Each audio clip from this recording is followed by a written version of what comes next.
Hi, welcome to episode 6 of the American Tributaries podcast, where to break out of the bubbles we've all been living in these last few years, we're exploring the currents of the people of this great country. My name is Michael Whidden. I'm your host, and today I'm really excited to be joined by James Roberson. James, is that the correct way to say your name? Correct. Okay.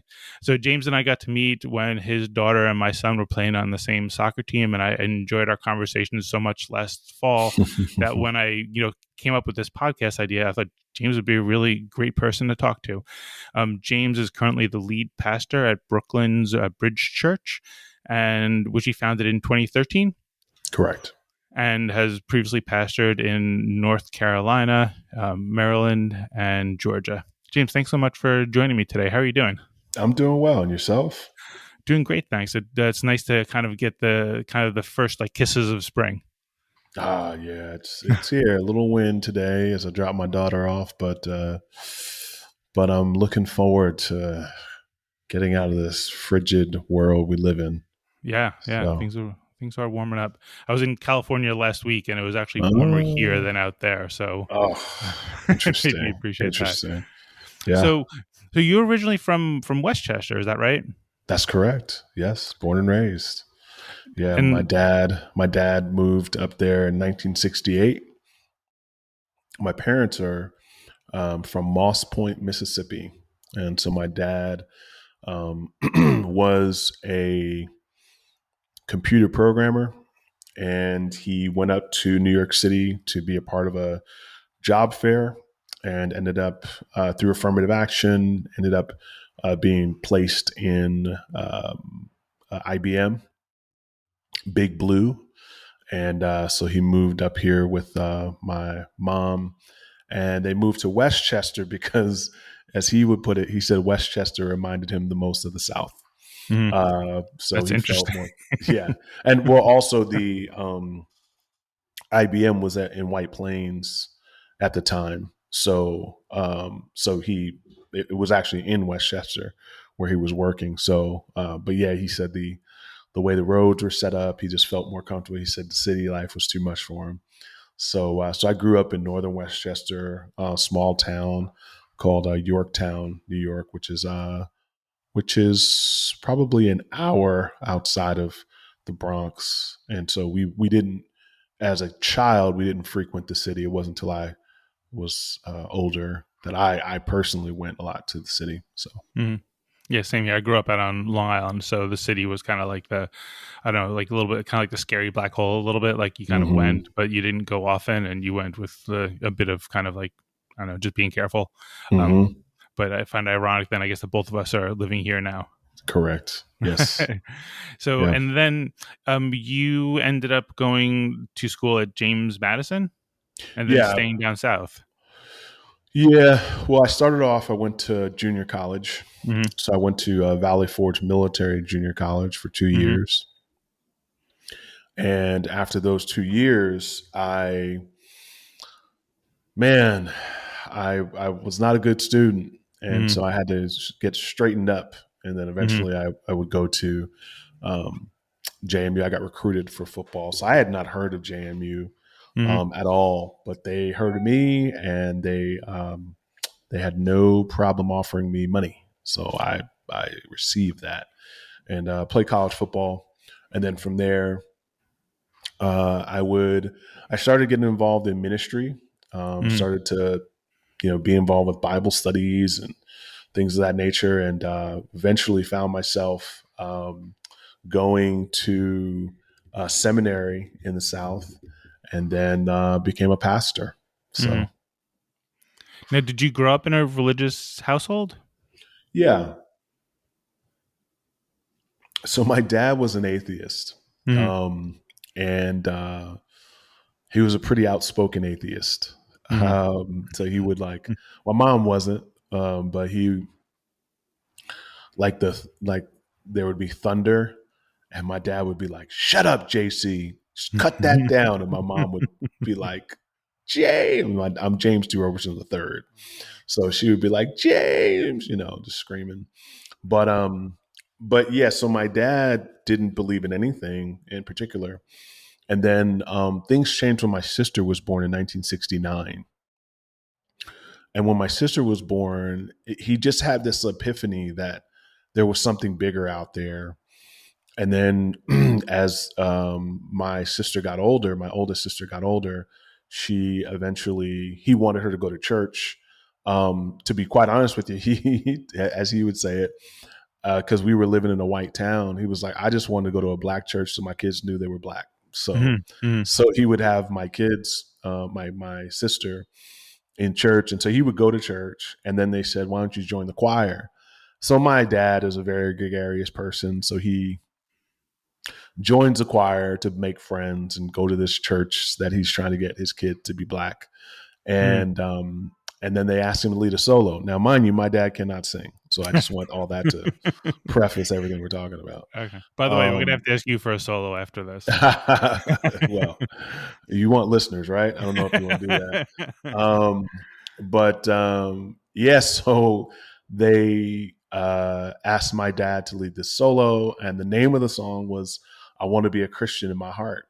Mm-hmm. And he had all this stuff going on in his mind, and my sister being born, rather, a daughter for him. And so he gets up there to sing this solo, and he says, I want to be a Christian, and then breaks down in up there while singing the solo and gives his life to Christ. And so it's this dramatic moment where my dad was once an atheist and now starts following Jesus, and then eventually gets involved and would go to New York Theological Seminary. And so I grew up in a home where my dad still had this kind of atheist, kind of like wrangly, combative way of thinking about faith, but was a Christian and eventually become a minister. And so I grew up in that. And then, but I rejected the faith altogether because I just saw so much corruption in the church. I grew up in the church, and I saw so much. I just didn't see a difference, to be quite honest with you. I just thought, there's bad people out there. There's bad people in here. There's good people out there. There's good people in here. To me, it just seemed like religious window dressing, like just wearing an outfit. And, but when I got to college, I got to the end of my senior year. And that's when you have what's called a pro day. And at my pro day, the Chicago Bears were there, and that's when they test your 40 time. Oh, wow. Yeah. So when they test your 40 time, I don't know if they still do it like this, but when they test your 40 time, they have someone kneeling at the 10, the 20, the 30, and the 40 yard line. And so, man, I ran and I just bolted through the 10, the 20, the 30, ran my fastest 10, 20, 30. So I'm going through the line at the 40 and I pull my hamstring and I fall down. My friend said it looks like I got hit by a sniper rifle, so I'm there on the ground. And I don't know, then my life just became a mess. I was bouncing at the club after that. I was a good kid, but I started hanging out more, and I just got to this place where I began to question a lot of things. And a young lady in my class invited me to like this Bible study. And I was much like my dad, super combative, like, what is this? You guys are all believing stupid stuff. And I just, in the midst of it, it started, I guess, from a construction of faith. It started making sense that this idea of like sin and sinners was less about moral and immoral and more about following God or not following God. Because I saw a lot of moral people outside of the church. But what made sense to me was there was a sense in which I did not want a leader. Like I didn't want direction spiritually. And once I saw I could not lead my life effectively, I wanted direction. I wanted leadership. I wanted to follow. And so there was this Godward life, moving towards him. And as I started doing that, I started changing and growing. And then by the end of that Bible study, the Bible study leaders asked me to lead a Bible study. And I was like, me? I don't know if you want me to do that. And they were like, be yourself. Just be yourself, which pretty much the same personality now.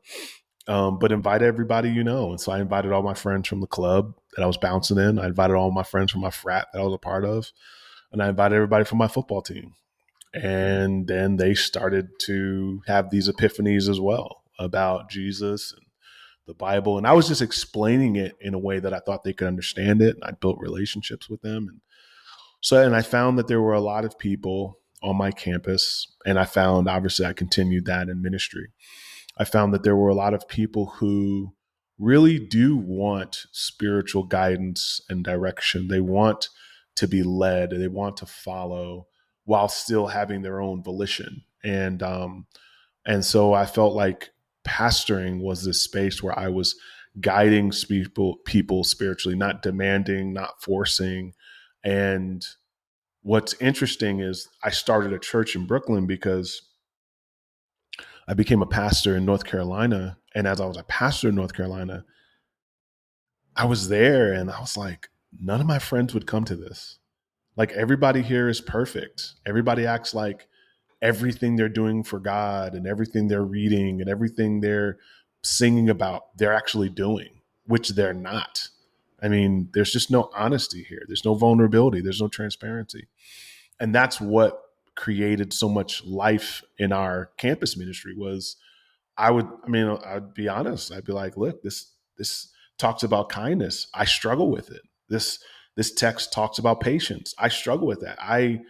The Bible talks about how he gives us his peace, his patience. It's not me just becoming a patient person. It's him transferring his patience into my life. And that means I have to have a life of humility. And so as believers, as Christians, we should be some of the most humble people on the planet, which is not what you see. You actually see a lot of Bible thumping, arrogant people. So that's what I was a part of at that church. And so I said to my wife, we were living in North Carolina at the time, I was like, man, if I ever started a church, now mind you, we had like a 3-bedroom house, backyard, we were paying like $165 for all this, the driveway and madness. So we were like, we're never leaving. Like, and, but eventually, I left that church. I would go down to Atlanta and I felt the call. I felt like God was drawing me to Brooklyn. And so we started the church from scratch, met people like yourself at soccer games. And I met people in Panera Bread and I met people on the train. And I would always use this one phrase. They say, what do you do? I say, I'm a pastor. Like, really? Like, well, tell me about your church. I say the same thing every time. I started a church for people that don't go to church. And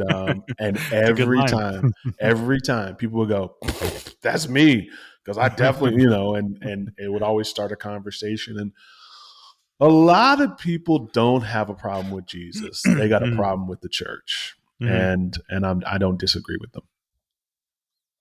Is there a denomination for your church? I was raised Catholic, but by the time I was in 7th grade, it was, church going had kind of fallen to the wayside. So, I mean, I wouldn't say I'm atheist, but I'd have to say, I guess, agnostic. Sure. Sure. Is there a denomination that your church is affiliated with, or? Well, we would say we have more partnerships. So no, we're non-denominational in how we function and operate, but we have like a Baptist background and we partner with other Baptist churches. But if you walked in, you'd see jeans and skirts and hats and lots of skinny jeans, bro. Lots and lots of that. That's the other pandemic happening. It's all these skinny jeans out there. No, but we're non-denominational in how we operate. Okay. It's funny because although I've I guess really probably avoided the topic of religion, I've been writing for the last few years since the early days of the pandemic, and what I found myself falling into as I was writing are that I was having all of these like religious themes coming up.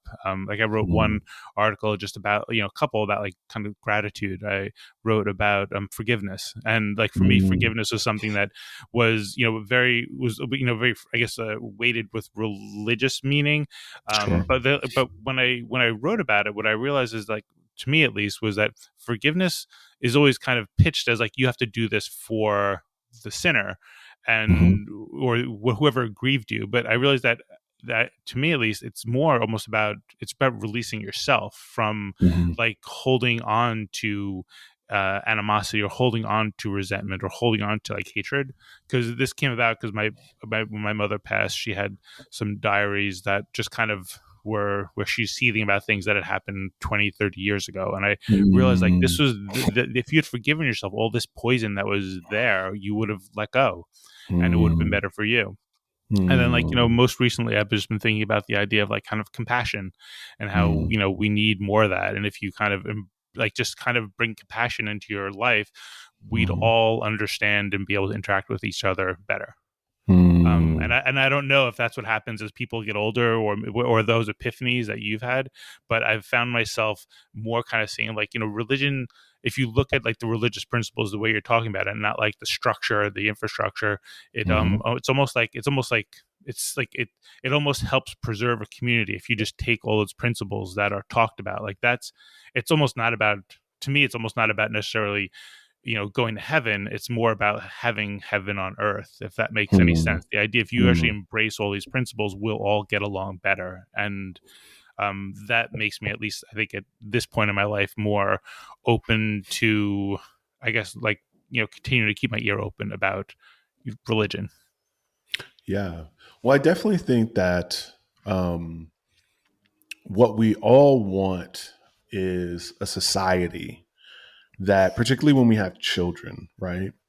Because one of the things that you are functionally doing is you are teaching children things that you don't always do, right? Like, Mm-hmm. like to say thank you, and go over there, and as you do that, as you're trying to construct a life for children, I think, as I've gotten older, I've become gentler. As I've been a husband for 20 years now, I've seen a lot of my flaws, man. As I'm a parent, as I've been a pastor, and I think that as we get older, we can become more compassionate because we see the brokenness in our own lives. There's also a chance that we become more cynical because we see the brokenness out there. And so I think that you've chosen a different route, to want to be able to have a society where there is kindness, forgiveness, compassion, patience. These are all attributes of how we flourish as a society.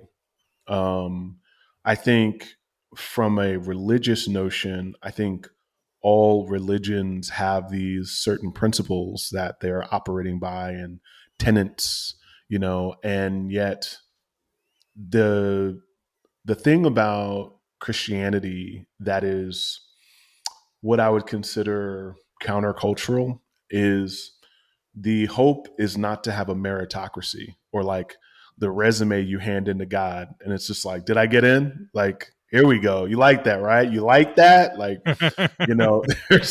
there's this sense in which we are trying to impress God with our morality and how well we do. And the message that is countercultural, which was countercultural to Rome, countercultural to Corinth, countercultural to Ephesus. All these books in the Bible are expressing this message of the gospel, and that message is saying that no matter how compassionate we tend to be and how moral we attempt to be, there's still a honest assessment. If we take an honest assessment of ourselves, we know we're imperfect. We know we're flawed. We know we miss the mark. We just know this about ourselves. And by that I mean, I'm not just saying that we don't do the things that God says do. We don't do the things that grandma says do. We don't do the things that we say do. We know good and well we give advice we don't keep. So when we're being honest with ourselves, we know we don't have a fullness of integrity. And so the Bible describes this as sin, like I was talking about, like going away from God's design. And I think that's why the world is broken. There's a part of us that knows, like when we see on TV, for only a dime, you can give this child, for a cup of coffee, you can feed this child for a millennia. It's like there's a part of us that says that's wrong. When we see a man's neck being sat on for 8 minutes, it does not take religious underpinnings for us to say that's wrong.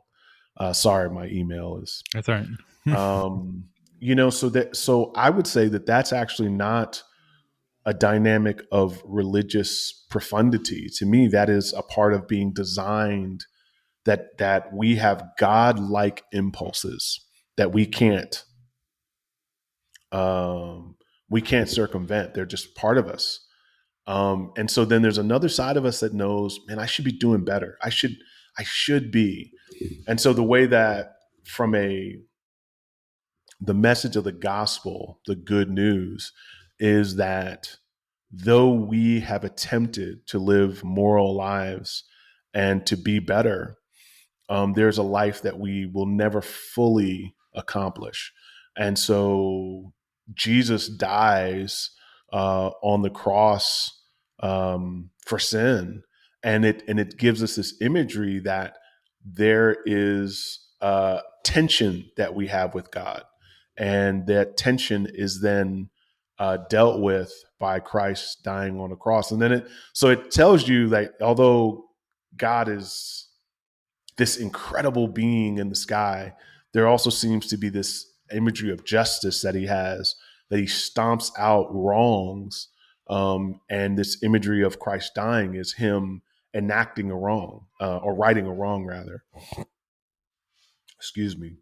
And so it's with that changed my life, because what it allowed me to understand is that the guilt that I carried, the shame that I carried, the doubt that I carried, the fear that I carried, because there was something inside of me that had this impulse of doing better, being a better father, being a better leader, being a better brother, being a better son. There was an acknowledgement that I could never be good enough, and that Christ's death, he satisfies this tension inside of me, is really a tension that I feel with God. And thus what it creates is a reconciliation with God, a reconnection with God. Anyway, that is similar, but not the same. It's a similar message of us wanting to be more moral. But the idea then is, now that I have this relationship with God intact, I now am compelled to be a compassionate person, because compassion was offered to me. I now am compelled to be a forgiving person because forgiveness was offered to me. So the rich kid at lunch buys people lunch, right? Because you have it to offer. And that's what should be happening from Christians, and you don't see that enough. But it's not that we're patient; we're given patience from God because we have this connection with Him. That's in essence the message that we preach. Okay. So you move up here in 2013 to start a church. I read that I heard on one of your sermons that you have a space now that the Atlantic Brooklyn on Atlantic Avenue. That's right. And I know Patrick personally. Do I've known you him for a long time. really? Yeah. He's an awesome guy. Him and Michelle. Get out of here. Yeah, Dahlia and Gavin. Yeah. That is crazy. So you guys, oh my gosh. Is that how you ended up doing this? The podcast? No. I'm saying, had you talked to him about me? Did you connect those dots? No. I when I was listening to your sermon, I listened to your sermon about rest, which I'd love to talk to you about. But you mentioned, I think that was like one of your first things. So Get out of here. so you come here 2013, and I guess you've got two overarching challenges. You have to build your church of people, and then you have to find a physical location.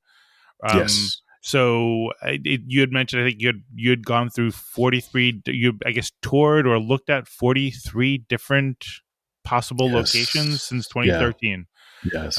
Yes. I guess Yeah. you definitely needed some divine strength, I'm sure, for that Divine. journey. Yes. Yes. Yes. So, I guess, how have you been building your church community, and then where have you been, and how have you been, like, meeting with them Yeah, we in all that we time? in 2013 we found a space at a church, and we started meeting there at 4 o'clock on Sundays. So we were able to build up a base of people at 4 p.m. and at 6 p.m. And our desire was to have a morning service, and just wouldn't happen. Like, we just couldn't find a space. And, people with kids are trying to be done with church by at least 1 o'clock. But, we just thugged it out and kept going in the evenings. And then that was what we were looking for. We were looking for a space to do morning service. And then that's when I connected with Patrick, and so the morning service is what we're able to do now. And it's been a huge, huge blessing. That's fantastic. It's Mm-hmm. kind of a great location. To me, I've had the transcendent moments that I've had have involved either like really amazing glasses of wine, which are far and few between, or listening to jazz. Like, I remember, like, just Oh, okay. listening to whereas at the Village Vanguard, and there's just this time. There's just this something that kind of like is otherworldly when you're just listening to the right person playing the right music. So in some respects, I totally get like the connection between what you're doing and being at a a music hall jazz club. Bro, I mean, I couldn't have planned it. Patrick is like a saint. Yeah, we joke Yeah, around and call him Saint Patrick. yeah. But uh, I meet him. Well, I tell you, man, the way I met him was crazy because it's next door to my apartment. The Wow. Atlantic is next door to my apartment, and I was walking by one day, and when I walked by, bro, I see this space, and just all of a sudden, Patrick's right there, and I start talking to him. And so Patrick ends up being friends with this guy named Jonathan Williams. And I know Jonathan because he's a pastor in town, and they're close friends. So Patrick's like, oh man, this space, we got to get our HVAC together and all this. And I said, man, I know what that's like because I'm a pastor and I know about looking for spaces. And so he just says out of blue, he's like, "You're a pastor?" He's like, "That's crazy. My friend's a pastor." And little did I know that Jonathan was on his way there to meet with him at that time. So Jonathan walks up and we all get to talking. And Jonathan's like, "Man, you should use this space."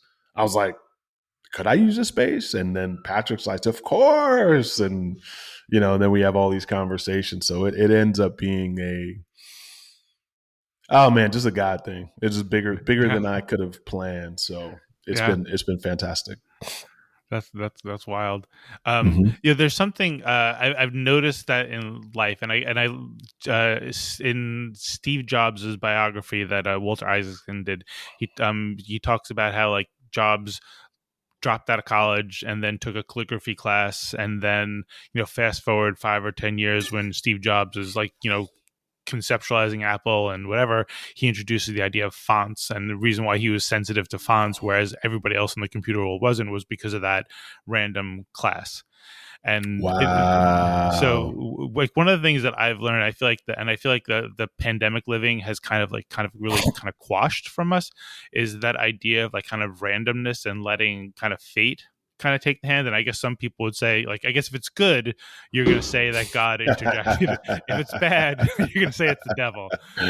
But Uh, but I think that, and I don't know what you think about this, but like I've kind of, in some respects, I kind of really trying to push back on the idea of kind of controlling everything, which I think kind of technology kind of encourage us to think that we can do. Is you need to know everything, you have to have all the numbers, you have to have the data, you can't take risks, you have to have control.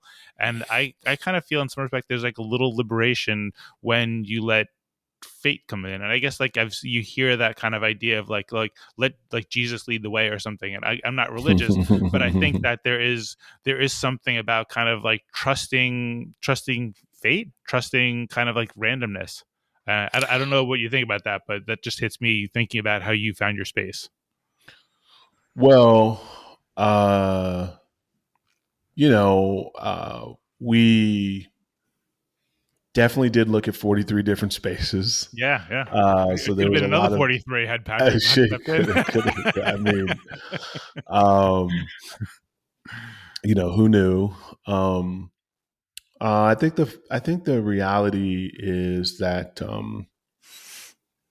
you can only control so much, and I think a humble heart would say, I can I can get on Craigslist. I can walk around.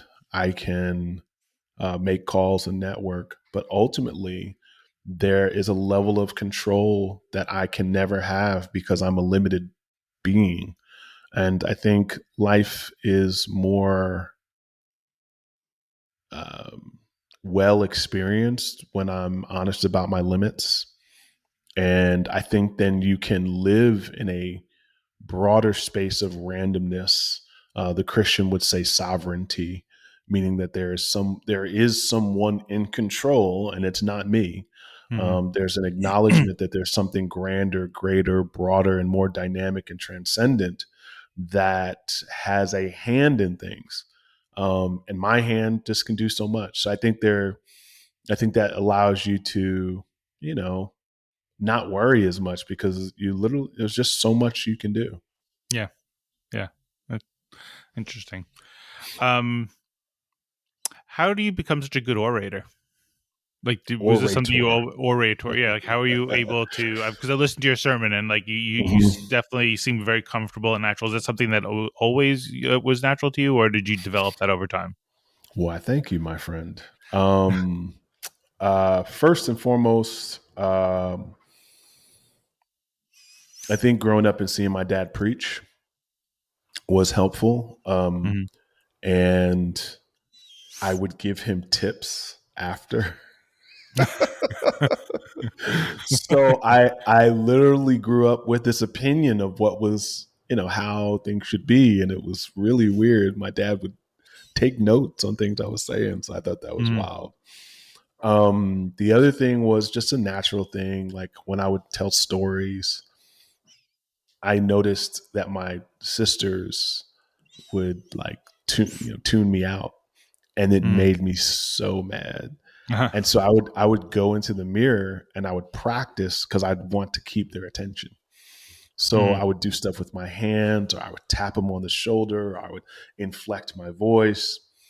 And then when it came to actually in church, in the Sunday school, where they teach you the Bible and stuff like that, they would have me read a verse, and they'd call it the golden text, and I'd read a Bible verse. And the sisters, in black church is very call and response. mm, It's much more of a large conversation. And so I would say, for God so loved the world that he gave his only begotten son. Whosoever believeth in him should have everlasting life. Look at that boy. And it would all be these responses. And so I realized that if I said, for God so loved the world, that he mm, gave, and I would get into it and I would inflect and, tonate and all this other stuff. mm, And so so a lot of it was just wanting attention. Wanting attention as a kid. And then as I got older, I was just always a storyteller. And then I eventually would major at James Madison. I'd major in speech communications. But I always enjoyed effective communication, and by effective meaning I'm not a fan of long-windedness.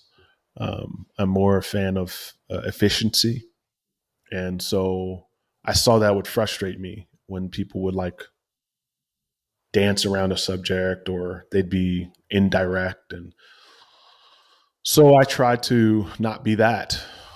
So speech communication as a major helped me to have private communication, a small group communication, and public communication.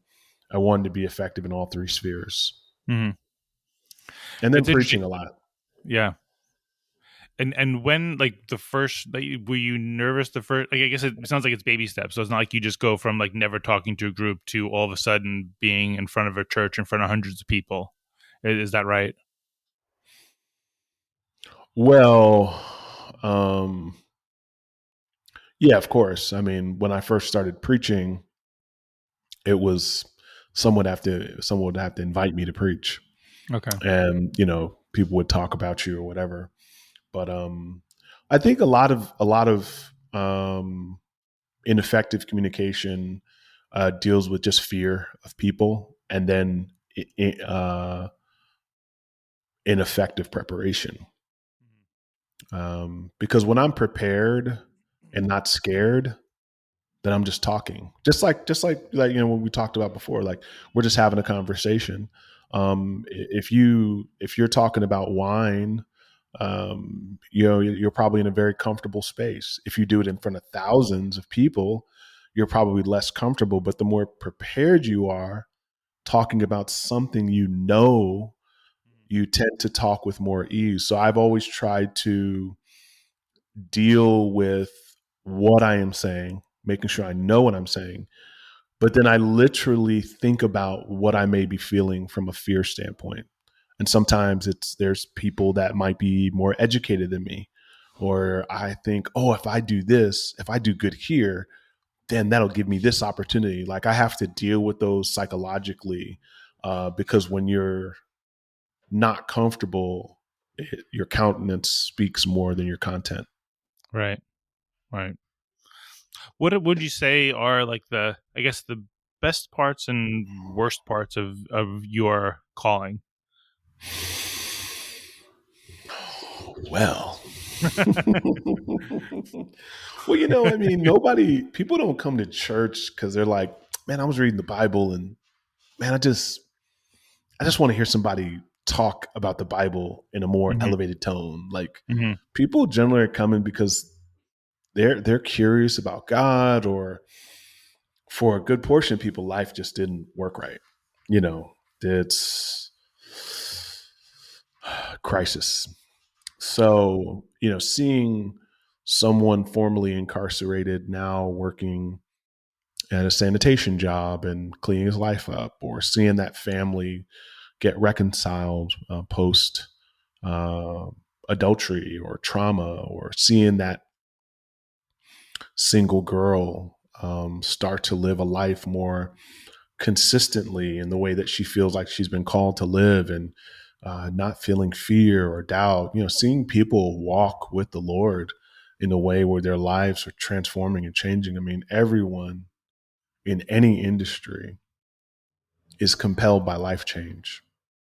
A jazz club that has people in there clapping, singing, snapping their fingers. They felt like they offered people something that they needed or desired. And so as we sing and preach, we offer people Jesus. And I believe that Jesus can transform any life. And so that for me is compelling. I think the challenge is that, people, because they're coming in a state of crisis, you deal with a lot of crisis management. And the average age of our church is 26. So we have a lot of people who are looking for father figures. I did not ask to have gray hair early, but but here we are. Mm-hmm. And so I think a reality of my story is that There are people who, look up to me, and but I can't go to every baseball game. I cannot replace some of the traumatic uh, loss in their lives. So I think probably the most sad element is when people have um, poor expectations of what I can actually do for them. But again, they're coming in crisis, so I can just help out just so much. But and it's a weird world, man, because like when you're a lawyer, once the case is over, I don't know if you have a relationship. If you're a doctor, once the surgery is over, I don't know if there's a relationship after that. Once the Uber ride is over, thanks, maybe there's a tip. But once my sermon is over, the relationships are still there. Like it's a community. And so I think that's what makes it hard about having a vocation that's community based. That there's a sense in which people feel they can, get connected to you. And so I accept that is the beauty of it, that I see a lot of details in people's lives. But I also accept the tragic part of it, that sometimes people want me involved in details I can't heal. Yeah. It sounds. I mean, this is just from. I don't certainly can't pretend to understand your job, but what I feel like with my children is what I want for them is I want to give them enough strength and enough courage to kind of, I guess, face the world's challenges on their own. Like I can't protect them from everything, and I can't be there all the time. So I feel like the best that I can do is at least equip them to avoid some of the worst decisions, associate with the better choices of people, and to kind of find the happiness on their own. Like I don't want their happiness dependent upon me. And I guess since I get them from from the womb, it's easier to do that. But it's like, sounds like for your case, I guess that's probably like a similar objective, right? Like you're trying to like give them the strength to go out and face life without needing you. But obviously they're coming to you because they do need you. Sure. I Is mean, that they've chosen me. yes. They have an internet full of people they can go to, in a Yeah. city Yeah. full of opportunity, but they've chosen me, and most likely because of preaching, Mm-hmm. because they don't know me. Right. So um, so the imagery that I try to use is the concept of equipping. Mm-hmm. That I am equipping you for the week, or Mm-hmm. I'm equipping you for life. Mm-hmm. But I am, just like any equipment you give, you got to play the game. Yeah. I'm more the equipment manager, you know, but I can't play the game for you.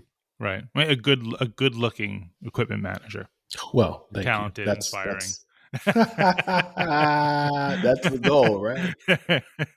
um, so you were mentioning, I guess, that people are coming to you, I guess, maybe in a state of like crisis or from a point of weakness. Um, I was looking at some numbers about like church going, and the numbers had said like since like the 1930s until like 1999, like 70% of the people identified themselves as religious, and it's only been in the last 20 years where the number really Mm-hmm. has fallen to a point where it's like now the number I saw, this was an NPR article, like 47% of people identify themselves as religious. I mean, is there for you, do you think there's an explanation for that trend? And do you think the Absolutely. last few years have kind of maybe will force an inflection point in that to increase religiosity? Because I guess for myself personally, I know that I'm at least more open to, I guess, guidance from things beyond my current sphere. Yeah. Yeah. Well, I think that there are more, you know, the country has been built on a false notion of Christianity from its very inception, and from genocide to slavery, all done in the name of Jesus, while having this Puritan concept. So there's always been like this, uh, you have the beer and then you got the foam, right? There's always been this foamy sense of religiosity in the country. And what I think you've seen is a decrease of the foam, and that is there are other options out there for people. I used to be the campus pastor at LIU Brooklyn, and we did a survey of how people center themselves. I think we said, "What? How do you have your spiritual expression?" I think the survey was, and I would say 90% of the people on the campus said yoga. You know, and so if you're looking for calmness, if you're looking to feel better in your life, I think there's just a lot more options out there. I don't think then that yeah, so I think there has to be an I think the more honest we become about history, the more that we can accept that people will always want different options to feel, religious like feelings. That said, our church is very young, and what we found is in the millennial sphere and Gen Z that there is a desire for direction spiritually, but there's a desire for connection that's even stronger.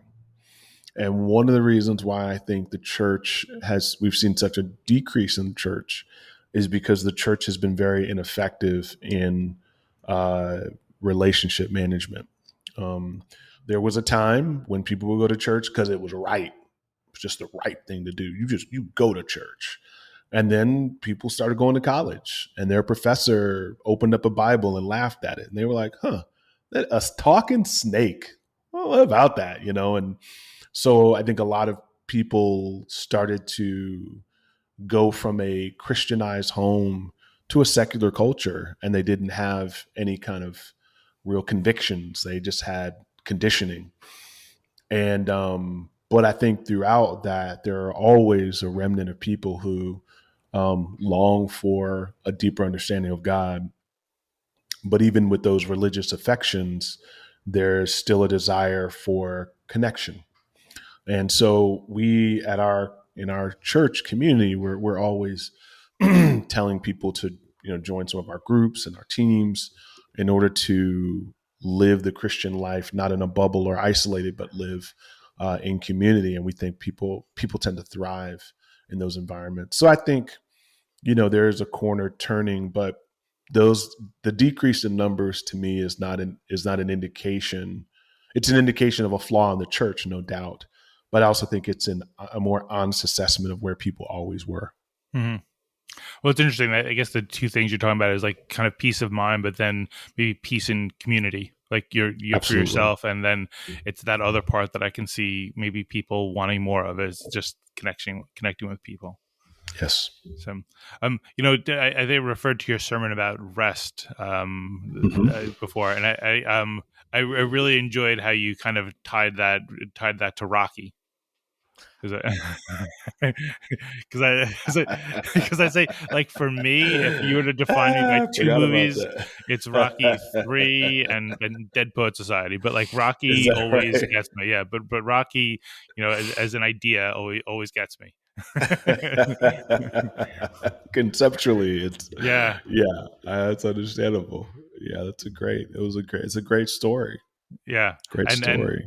and just and I guess the way you kind of addressed like I guess like New Yorkers, and you kind of talked about being ambitious but being content. Um, Well, that's the struggle. yeah. Yeah. Well, Um, what I was trying to communicate there. I'm sorry. Did you have a question? I'm sorry. well, no, I guess, but the funny thing was, it was like that morning I was talking. I've been just it was as a post pandemic thing. I've been talking to a therapist Sure. periodically, and when I was talking to him, one of the things I said is like, I feel like if I feel something like I care too much, and I think when you care too much, it becomes kind of all consuming. You have blinders on, and you become. I know that I become less pleasant. And I think that I felt like what you were saying in your podcast was in your sermon was kind of like the same idea of both, being ambitious, but being, I guess you'd say, like kind of like understanding that this, it doesn't define you, that like you had tied that to Jesus and to Mhm. a higher, I guess, level of engagement or something. But how did you come up with that sermon? Was that something, do you struggle with that yourself? Well, pastoring a uh, is constant constant survey of the Mm-hmm. human condition. Mm-hmm. So, um, there's certain things I struggle with, but no, the doctor is trying to teach things that he may struggle with, but he knows this is just how the body works. And yeah, so I as a pastor, I just understand how the Bible expresses our condition as people, and um, but yeah, the imagery there is it's a cool scene, in Rocky, where Rocky Balboa gets picked out by Apollo Creed. Apollo Creed was supposed to fight somebody else, and all of a sudden Rocky is talking about, he can't believe he's in this position. The zero has a chance to become a hero, they said, um, and Rocky at the time, considered the Italian stallion, has, he kind of works at this butcher shop. He punches meat, all these classic images. But he's really just a kid, a poor kid from Philly. And so he has this one liner where he says, he's sitting on the bed talking to Adrian, and he says, I realized that it doesn't matter. Like, it doesn't matter if I win, as long as I can go the distance with him, because no one had gone the distance with Apollo Creed. No one had been able to go all 12 rounds. And then he says, if I can go the distance, I'll finally know I'm not a bum, and uh, there's a real, I'd heard another pastor use that line, talking about Rocky, a pastor named Tim Keller. And I resonated with that, with how I see people and even how I see myself, because there's a tendency for us, even in my 40s, to have this milestone that I'm reaching towards. And I think goals are good. I think having something to reach for is great. I think having a new standard to connect to is awesome. But I found that we tend to attach our identity to these new milestones in order to recover broken places inside of us. Because the reality is, though I'm 45, I'm still very much 15. I'm still very much 5. I'm still that young boy sitting at the table in Yorktown trying to make sure I connect with everybody. I'm still that 25-year-old who's trying to find his identity. I'm still those people. And so at 45, I find that there's a narrative still working inside of me, trying to achieve something, to be seen, to be loved, and to be cared for. And so the imagery that we said was like, there's a good chance that a lot of people who are working, though you're working, there's a work underneath your work. There's a work of identity. There's a work of narrative. There's a work of story. And so if that's happening, if there's all this identity work happening underneath the work, then there's probably a rest that we need underneath our rest, that we can get a yacht, boat, Disney World and Disneyland and Disney, all the things. But there's something deeper that we need to lay down and rest in. And Jesus offers us this incredible imagery of just saying, you don't have to be the next James. Like, you don't have to be that. Like, I am good enough for you. I'm the good enough. You don't have to be good enough. You don't have to. You don't have to have the Atlantic as a new space. You don't have to have billions of people in your church. You don't have to have a certain bank account in order to feel like you're somebody. You are someone in me and knowing me. Um, and it's kind of like how you feel if you have a famous friend, and you become known as their friend, right? And there's a sense in which your identity gets so wedded to this person that, you know, that's what happens with NBA players. Like they just have friends that just tag along. And in many ways, that's how my life is with Jesus. Like he's enough. Like that my identity is in him. He's my famous friend that he gives me my sense of identity, and he's accomplished work that I'll never be able to accomplish. And I can rest in that. I don't have to be this person with a new achievement to feel like I'm somebody. And I think we all struggle with that to some degree.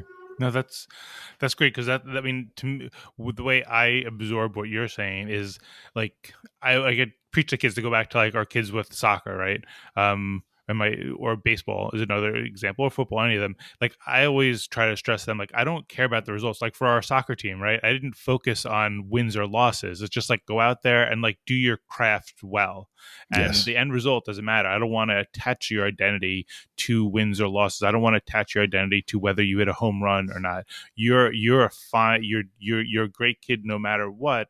And maybe that's not even that, but it's more just the idea of like just do this well. Like just be a good teammate, be a good person, and that's what wins. So like I did not want to get caught up in wins or losses, not because they don't matter, but that wasn't really the forum for that, for sure. But even like at higher levels, I would just picture if I was coaching a team, it still wouldn't be about accolades or batting averages or wins. Those are a guidepost to like how you're doing and to your progress, but that's not your meaning. You're not a 90 win team or 90 win player. If you're working hard, the craftsmanship and how you go about your day is what matters more. That's if there's anything that defines you, it's that. It's not, the end result, because those are just kind of trappings. And it sounds like what your sermon and your viewpoint is suggesting is more like Jesus is what gives you the meaning. So there's a lot of pressure off here. Just live a good life, do the good right thing, and you're okay. You don't have to fight or feel like you don't mean something.